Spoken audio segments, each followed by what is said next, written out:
What's up, everybody? Thank you so much for being patient. This is the Woo! Florida crew, so we had a little bit of some internet delays. Then we'll just deal with them as they go along. But welcome to Not Financial Advice. I'm Anthony Crudele, and these are my co-hosts, Canny and Jimmy Jude, and we're coming to you live from the Place Your Trades Network, which hosts daily podcasts where we trade our yes or no picks for event contracts live on air. If you want to see all of our hot picks and get a chance to win weekly cash and prizes, go to placeyourtrades.com. And when you sign up, you'll get a free trade from our sponsor, Tradeovate.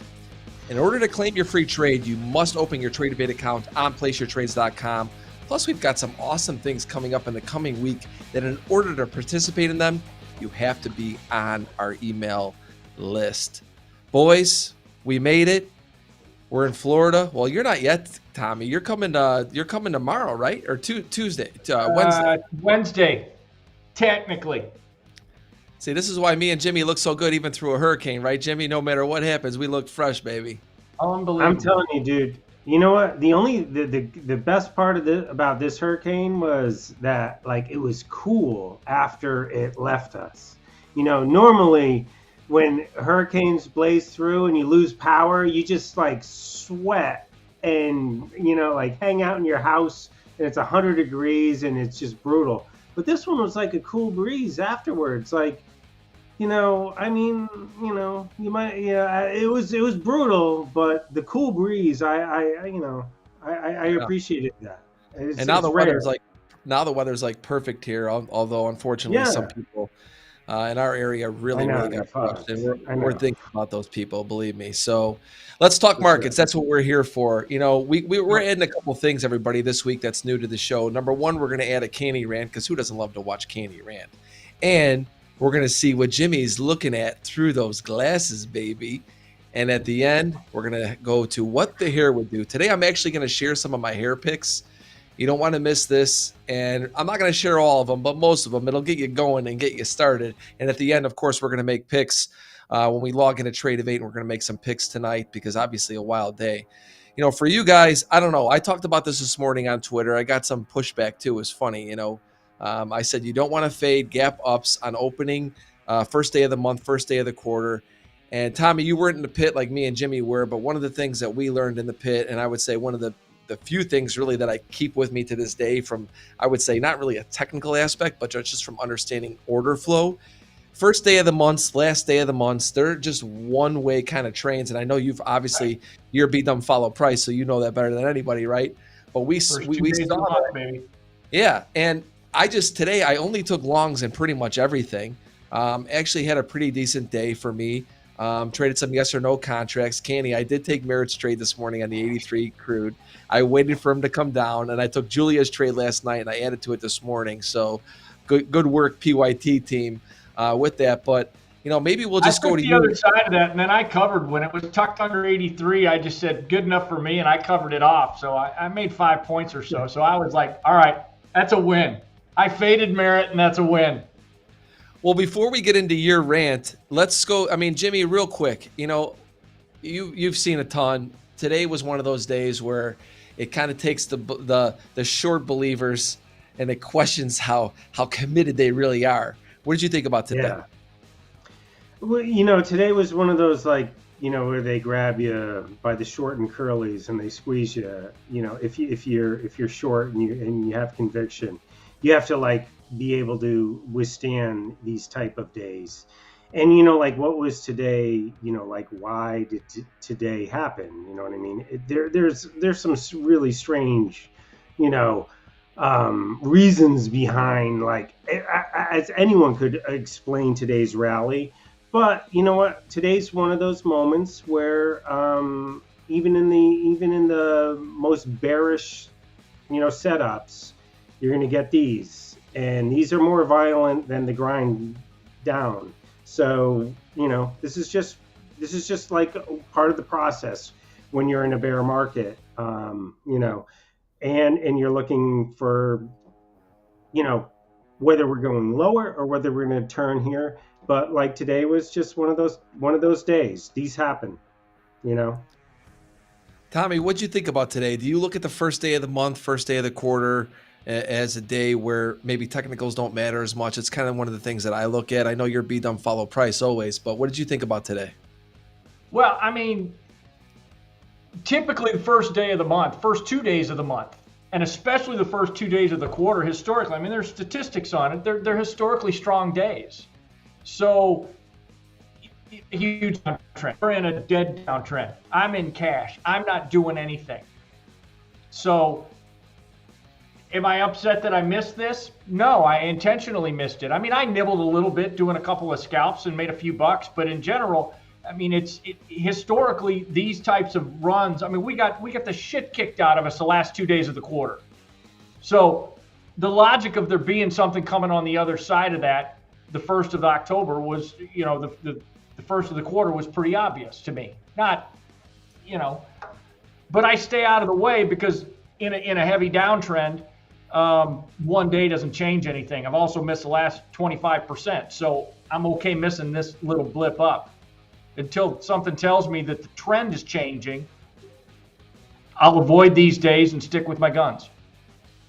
It's funny, I ran a poll on. If I can add to that at all, it's funny on like days today, like today, where you're having like flows because it's first of the month, first of the quarter, and stuff like that.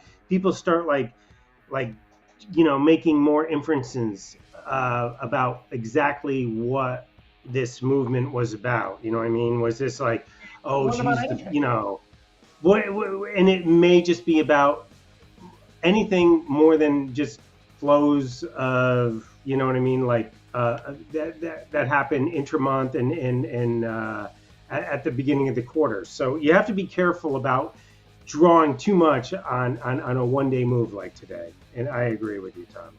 Yeah. So I actually think a little bit differently about it, and I'm going to tell you why. Because I think that fourth quarter, when I look at the fourth quarter, when they come out like this low is going to be hard to take out now. I think. I mean, we'll see what the Fed does, and I don't want to get too much into all the macro stuff because I'm really a macro moron, really. But I think that when I look at these types of days, and just in the past, we've made a good range for the year. I don't know what the NASDAQ was down percentage-wise for the year. The S&P, I don't really keep track of the exact percentages, but I know that it's obviously, I think it was 30-something% for NASDAQ, 20-something for S&P. When we have a really thrust move higher that just closes really strong like this on the first day of the quarter, we tend to they almost defend that. It seems like a lot of the price action will defend it. And what was interesting today, and I'll tell you what also I feel is interesting about why I think that this could be potentially a low, is because I put a tweet out and I said, after today's rally, do you think the lows are in for the year? Me, and you guys were going to talk about it. 75% of the people said no. So I also look at that after a rally like this. I mean, I'm going to trade the price action no matter what, but I feel like this could be a low that we could play off of, at least for a little while. And I'm ready for that. For me, it's a question of how are the leading stocks acting, and so. If the leading stocks start following through, I'm comfortable with it. I'm comfortable with that hard low, but I got to see stock action that corroborates that low for me to get too excited. So can we get a drift up from here? Sure. I'm not saying it's a new low that's coming. I'm just saying that it's guilty till innocent on me until I start seeing better action. What's that stock action that you're looking for? Like what are the first couple things that you're looking for where that like piques your interest? I'm looking for the leading growth stocks of the current market to break out to new highs on expanding volume and then extend their gains. So you got stocks like Enphase, ENPH, SWAV, CELH. There's HLIT that just broke out 2 days ago. Yeah, I want to see, do those stocks follow through? Are institutions putting money to work, risk capital to work after this low gets set in? Last time in June, not really. A few of them kind of broke out, but then they just kind of went sideways and no additional funds were getting poured into it. And then as it approached that high up there close to the 200-day moving average, everything just started drifting down while the indexes kept going up. So you knew. Yeah. It's all based on whether the big money wants to put risk capital to work. That's been my whole premise my entire life. And when I see risk capital getting put to work aggressively on the long side, then I'll get excited about the market. But until then, I don't give a shit what the indexes do. It just doesn't matter. It's so funny how it's so interesting to hear from Tom, who's the stock side, and you and I are from the future side, and you really know the options in the VIX side. And really quick, Jimmy, I want to go to you before we hear Tommy's rant, and I want to talk real quick about everybody goes to you. It's like what you're seeing in the VIX and things like that. I'm curious, did anything pop out to you today at all that said, you know what, this was actually really a really strong move, not just because of the price action, because of things you're seeing elsewhere? Well, it was like, you know what, it was actually like Friday that probably set up maybe this move more than anything in the VIX. Like the front of the curve, when it gets like inverted and goes into backwardation and everything looks like dog shit and it looks like the world's about to end. Like one of the things I look at is like the front butterfly in the VIX, and that front butterfly flipped positive, which kind of gave like, like it flipped positive on Friday, which is like a kind of a back off of the end of the world type of situation for me. When I read the tea leaves of like the term structure of the VIX, which was like kind of strange because it seemed like Friday we were like diving into the depths of darkness with like a lot of these issues, and yet the VIX was like turning. So like, if anything, that told me that people weren't like pounding vol like, yes, this is happening, yes, we're going into the earth here, all hell is breaking loose, Credit Suisse is gonna fuck everyone's world up. It didn't, like that. If there was one thing, like the VIX curve said, that like people weren't necessarily taking that side of the argument. I don't want to say betting on it because it's, what I mean. These are like institutions that don't bet on stuff. These guys, they take vol risks, and they put their money on more sure things. So when I see moments like that, I realize like, maybe this isn't, and you know what, like, and even today, like, as we make this move, like it may have been a precursor to this move, but like right now, there isn't a lot of like extension in the VIX move on top of what I saw, like saying maybe we're going to bounce on Friday. I don't see a lot of extension on that right now. So on the flip side of maybe like that was, telling us we might get a bounce. Right now I'm saying like, like it's more wait and see. So we could retrace all of these moves that we saw today. Like there's no conviction involved at this point where it's just like, got it. All bets are off. You know what I mean? Type of thing. Yeah. It's all pull and push type. And I didn't see any conviction on my side with respect to the leading stocks that I watched, quite frankly, to echo that. Yet. Right. It doesn't mean it won't happen, but as of today, at the end of today, even though the rally was impressive, I didn't see the kind of stock action I wanted to see to be really excited about what's going on. Yeah. And for me, part of the doubt of this rally will really, really tell us the truth in the next few days, right? I mean, I feel like everybody is still really doubting it, and the bears are out there really in full force saying it's just a bounce, which I'm not saying it isn't, but I always look at the way the tone of the market is, look at the tone of Twitter. I put that poll out, and I don't know, when we get to picks, we'll see what some of the things I have to say. But are you guys ready for Canny's rant? Because he's fired up today, Jimmy. I'm ready. Yeah. All right, so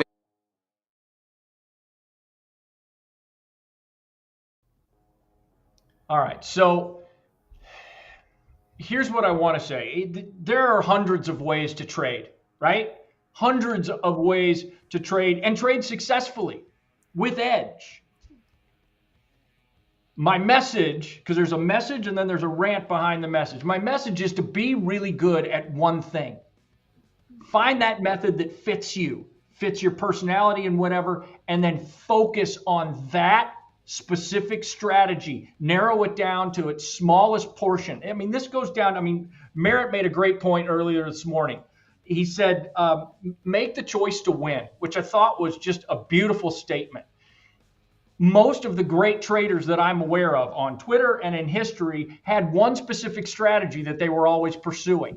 And they weren't getting caught up in doing 3 or 4 or 5 things depending on what the market does. That's just a disaster waiting to happen. Strategy hopping is a recipe for disaster. Be focused, and if what you're really good at isn't available or present in the current market environment, then you don't do anything. You literally do nothing. You don't trade. And guess what? Not trading is perfectly all right. There are probably the majority of you need to hear that you need to trade less and wait for the deck to be stacked in your favor within your specific strategy. So I trade growth and momentum stocks, the strongest growth and momentum stocks that are in the market at any given current uptrend. Well, we're not in an uptrend. So I'm monitoring the growth stocks of the current time. But since we're not in an uptrend, I'm not doing anything. I'm not trading. Okay? People need to know that it's okay not to trade. I think that's really important because on Twitter, everybody feels like you got to be trading every fucking day. And so here's my rant to attach to that message.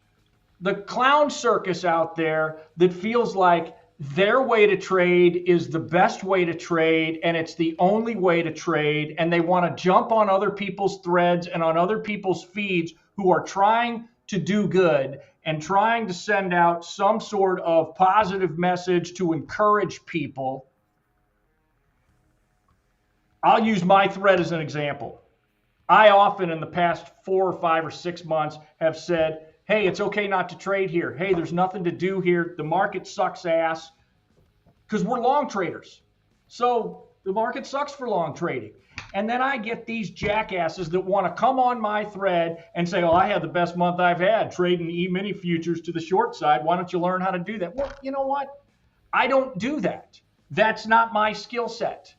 I do what I do, and I do it really well. And when it's good, it's really, really good. And I'm good at it because that's all I focus on.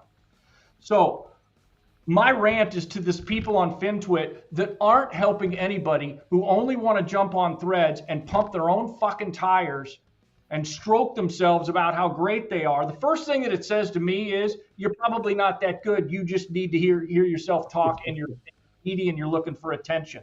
But my message to them is, give room for other people to have methodologies that aren't yours. It's perfectly okay not to trade like me. As long as you're having great results, you do what you do, and I'll do what I do. You don't need to try and come into my world and tell me how the way that I'm thinking or doing things is wrong, and I need to be more like you. That's not helping people on Twitter. That's not helping anyone at all. It's actually encouraging over trading, and it's causing people to feel like they've got to have 5 or 6 different skill sets. Like Jimmy trades a certain way, Tony trades a certain way. They're different than the way that I trade. I don't need to trade like them. They might be crushing it today while I sat in cash. That's okay, because I got times when I crush it and they do nothing. It all balances out. So let's start giving people a little bit more freedom out there to find their one strategy, and it doesn't have to be your fucking strategy. Okay? And that is my rant. Well, first of all, you know, Jimmy and I, because we're all close friends, we do agree with you. So a couple things. First is, good fucking rant. I know it was a great, but Jimmy, how good does his haircut look? Come on. He's came ready to go today. I look sharp. Like, I feel lighter. I feel smarter. I feel sharper. I don't know if he could have given that. Seriously, I don't know if he could have given that rant with last week's hairdo. No way. It would have been half. The message would have been lost. Last week he looked like he was, half in the bottle, even though he's not drinking.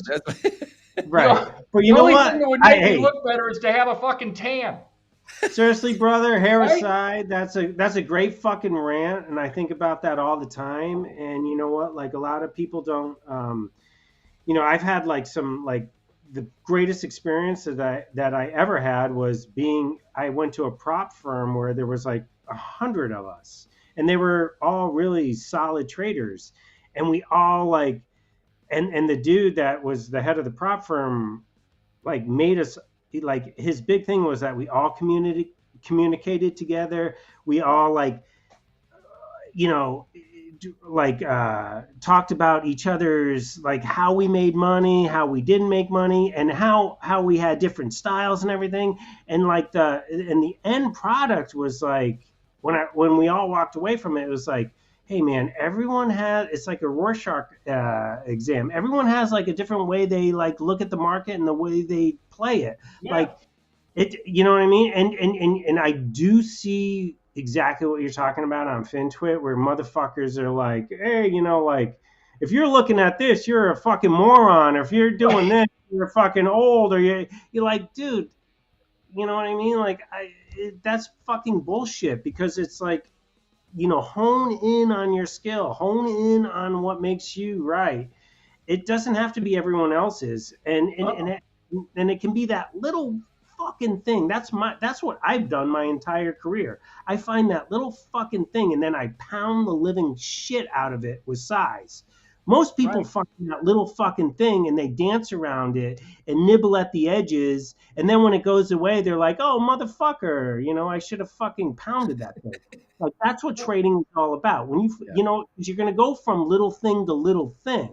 You know what I mean? It's not going to be like one little thing is going to be your entire career. You're going to go from these little things, but when you find them, pound the motherfuckers. You know what I mean? Don't be pussy about it, you know? And I mean, I'm probably even in an uptrend. I'm probably aggressively long 8 to 12 weeks out of the year where I make probably 110% of my money. And then the rest of the time, I'm just piddling around because the setups aren't really there, and I lose back 10% just dicking around. So it's like exactly.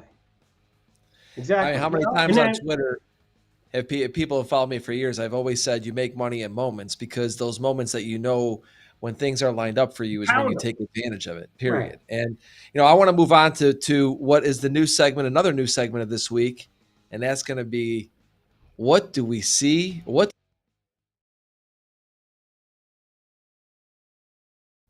All right. Well, you know what? Like, what I'm seeing right now is like, especially today, like today's a strange day because it's like, I believe we may have rallied because the market thinks that the Fed is going to have to not pivot, but do like a bullshit pivot where they say we're going to have to back off, you know, to keep market integrity, you know, type of, you know, which is like almost the same, along the same lines of like the government passing, you know, the Inflation Reduction Act as they're spending more money.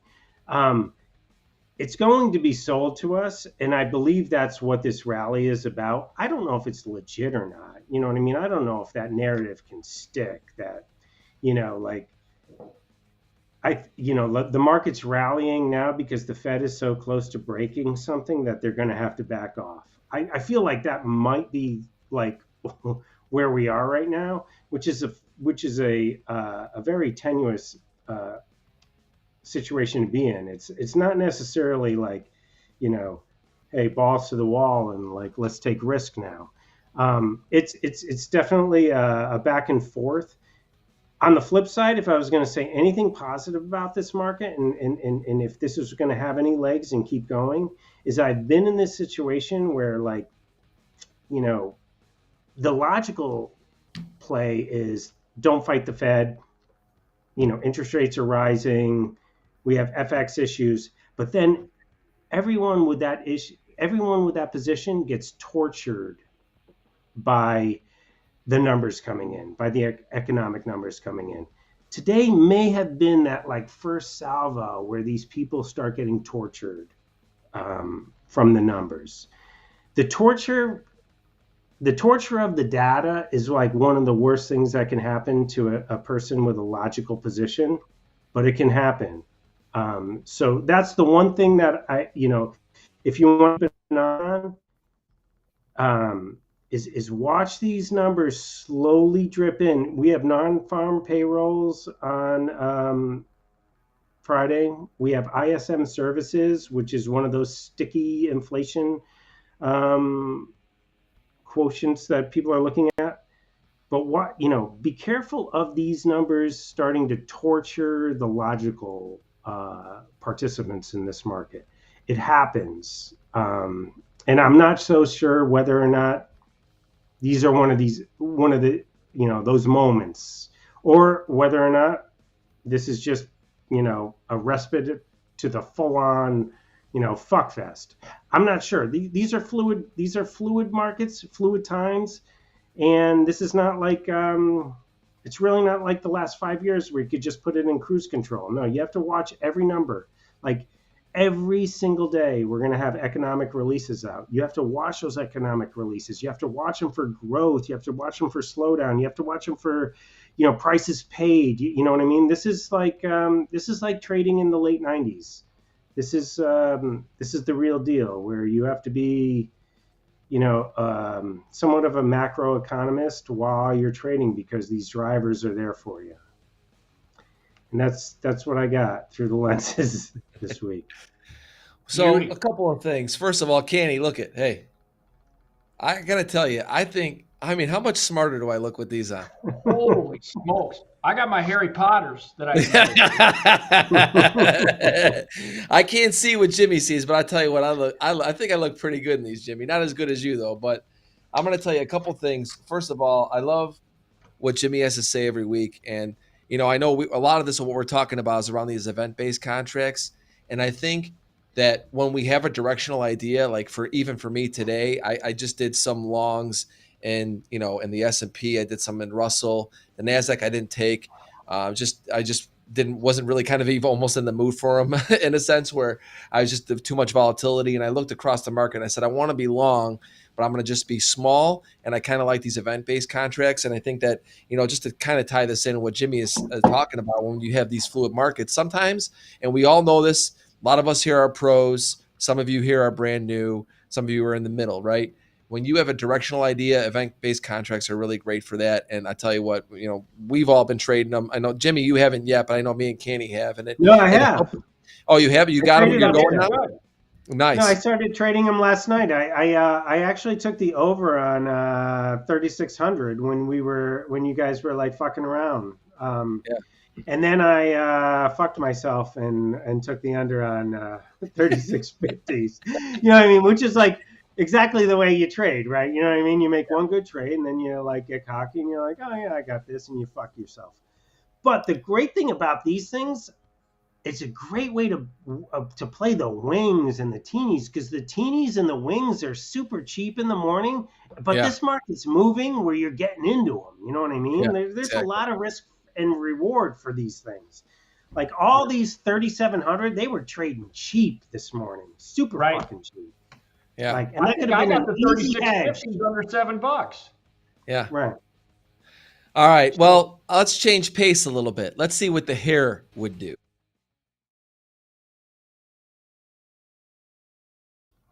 So I'm actually probably know more about my hair than I am about trading or anything else, which is, it could be a good thing.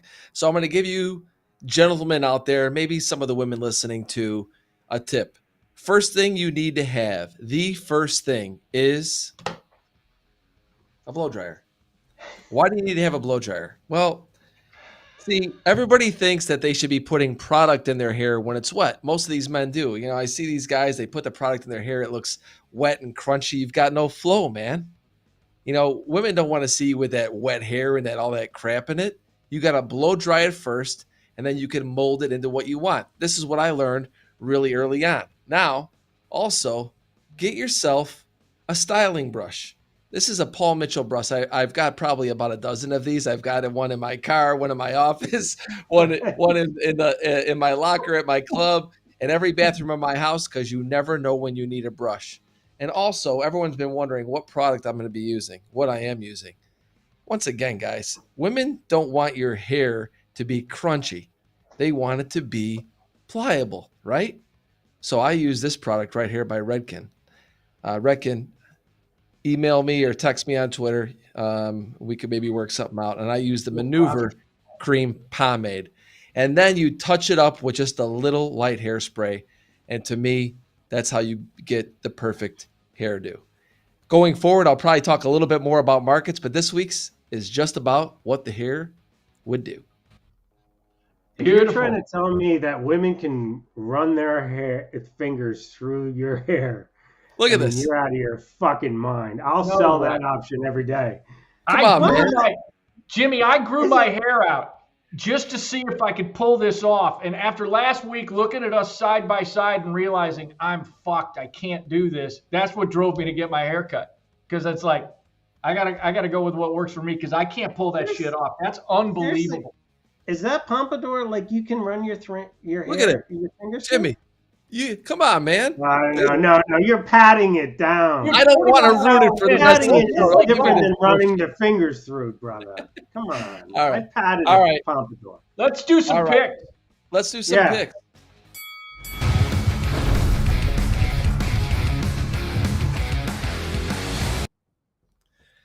All right, so we'll get the screen share up here in a second. I actually have to share my screen. I forgot about that. Here we go. So here's the thing. There's 10 contracts. We're going to go through them. I'm going to ask these guys if they're trading them, not trading them. We're going to go through them quick. The first one, we're going to go to Canny. Canny, listen, you got to make a pick here, and don't give me no bullshit. We're going for, this is for Penny. What do you think about copper? Oh, pick it. I love copper just because it's Penny's favorite. So tomorrow, I'll take the at the money yes for copper, even though I have no fucking clue what the chart looks like, and I've never traded it. I don't have a market on copper yet. Right there. Copper's in a wedge. Are you even looking at copper?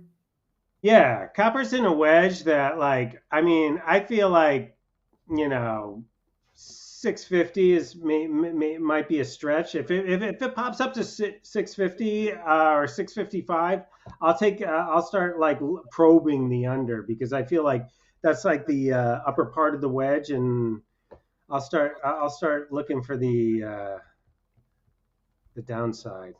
Yeah, Canny, do you believe that he knows that there's a wedge in copper? No, I'm embarrassed for him. To be perfectly honest, I'm a little embarrassed for him. Like, dude, you need to get out for it. If you know there's a wedge in copper, you need to get out.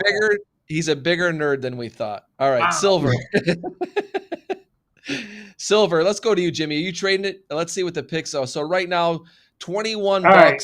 That's the at the money. Yes or no here? What do you think? I think silver came up to 21 and it's gonna like get bitch smacked at resistance. So I don't want to reach for anything over 21.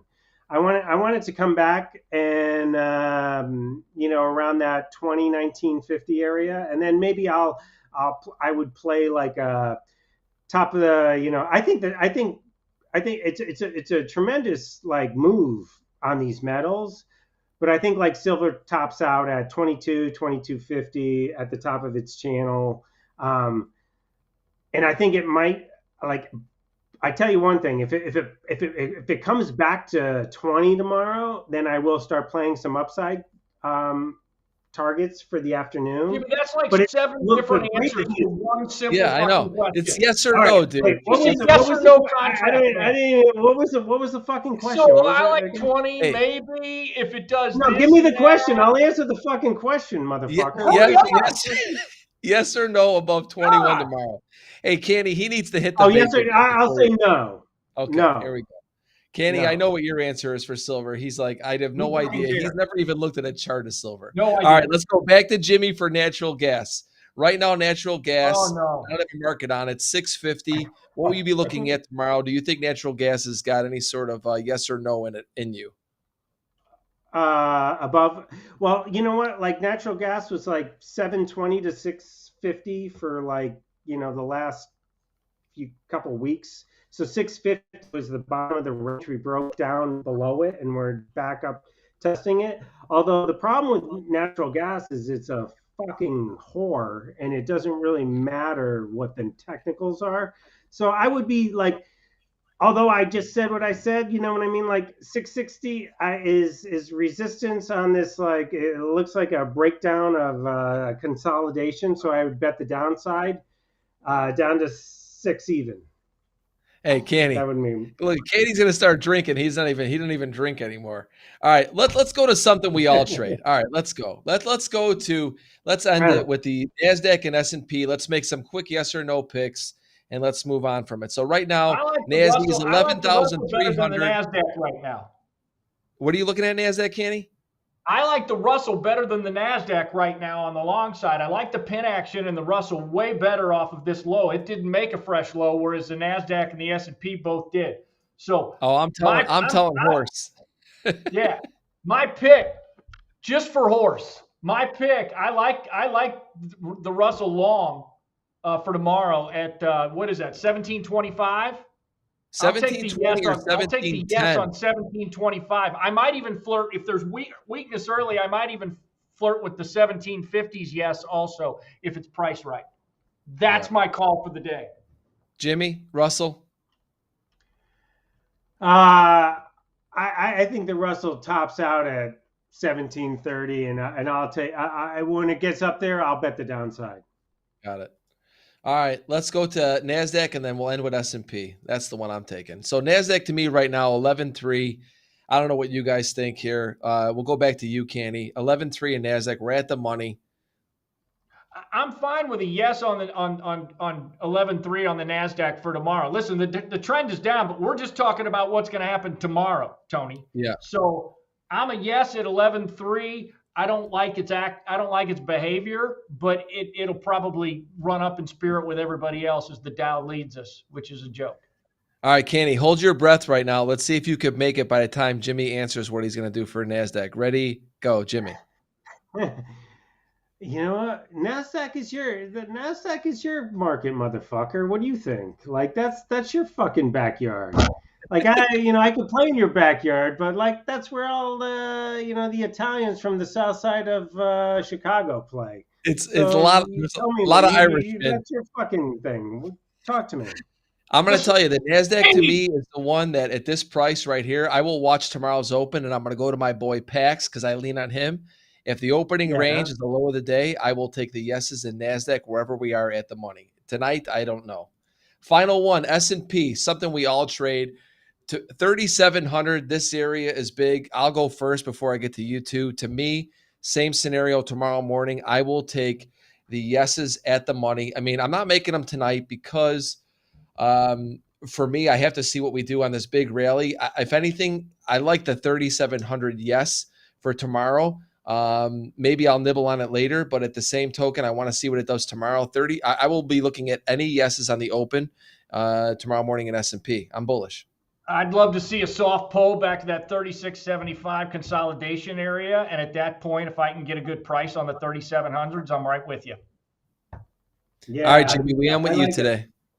I like it. I agree that a pullback to 36.75 area, we're kind of consolidating above that last swing. Like there seems to be people definitely caught on the wrong side of equities right now that are about to get their nuts squeezed, Yep, and getting out of this call because we're actually below 3,700. I'm going to make some buys when we get out of here.